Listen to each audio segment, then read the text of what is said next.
Dikatakan juga di sini,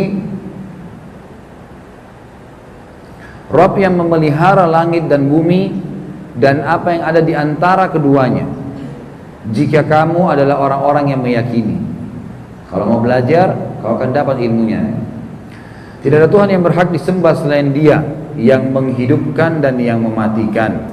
Dialah Rabbmu dan Rabb bapak-bapakmu yang terdahulu. Gak usah cari Tuhan lain, gak ada. Manusia banyak menyembah berhala, menyembah pohon. Bahkan subhanallah di India ada yang menyembah lembu, ada yang menyembah kemaluan wanita karena anggap manusia keluar dari situ. Apa andil mereka di alam semesta ini? Belum pernah ada yang mengklaim sebagai pencipta kecuali Allah subhanahu wa ta'ala.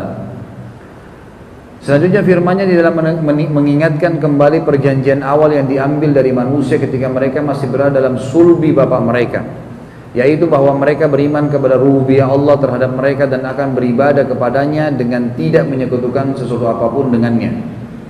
Jadi kita ini Bapak Ibu sekalian, sebelum lahir di muka bumi masih dalam bentuk sperma di sulbi ayah kita, di tulang ekor, tulang belakang ini, dari situ keluar sperma. Ya. Waktu kita masih di situ, Allah subhanahu wa ta'ala mengajak bicara ruh kita dan mengingatkan kepada mereka, siapa Tuhan kalian? Semua ruh ini mengatakan, kamulah ya Allah. Jadi fitrahnya manusia itu tahu siapa Tuhannya. Makanya dalam Islam, kalau ada orang yang lahir dalam kondisi, dia lahir dalam kondisi belum dirusak fitrahnya, maka dia akan mengenal Tuhannya. Saya pernah dicontohkan sama salah satu dosen saya di Madinah, dan saya praktikin ke 6 anak saya, semuanya saya lakukan sama dan sama hasilnya. Beliau pernah mengatakan kepada saya, waktu itu saya masih bujang belum menikah, kalau kalian mau tahu kalau fitrah manusia itu lahir,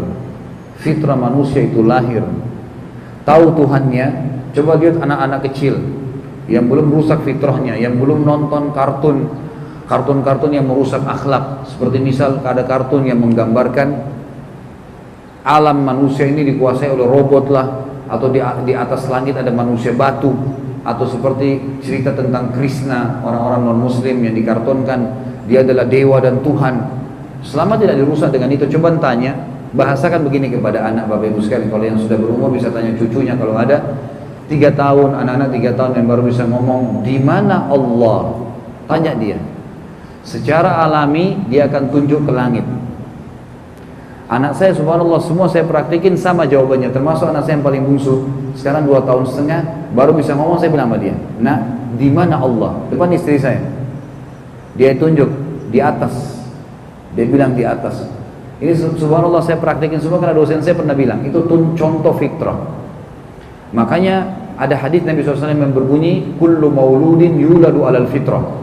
Semua yang lahir dalam keadaan fitrah, maksudnya mengenal Tuhannya Allah. Fa'abawahu yuhawidanihi, nanti kedua orang tuanya menjadikannya Yahudi kalau orang tuanya Yahudi, au yunasranihi, menjadikannya Nasrani kalau dia orang tuanya Nasrani, au yumajisani, atau menjadikannya Majusi, penyembah api kalau orang tuanya Majusi.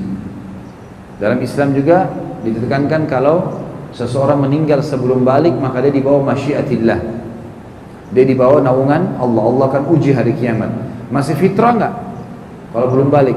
Jadi biar anaknya orang kafir diuji sama Allah. Kalau masih fitrah, artinya dia tahu Tuhannya, maka secara otomatis Allah subhanahu wa ta'ala akan masukkan dia ke dalam surga. Ini ada disebutkan di dalam hadis Nabi SAW. Kalau ada nanti orang yang meninggal sebelum balik, maka di akhirat diuji oleh Allah.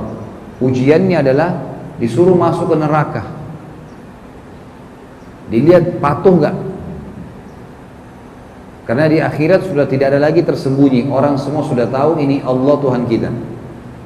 Maka Allah datangkan neraka, lalu Allah suruh orang-orang ini loncat ke neraka, patuh enggak? Yang loncat ke neraka, kata Nabi SAW, mustahil dia dimakan oleh api neraka, karena bentuk kepatuhan, dan Allah akan masukkan mereka dalam surga. Tapi kalau yang tidak mau loncat, berarti memang dasarnya kalau dia hidup di dunia pun, setelah balik pun dia tidak akan patuh kepada Allah.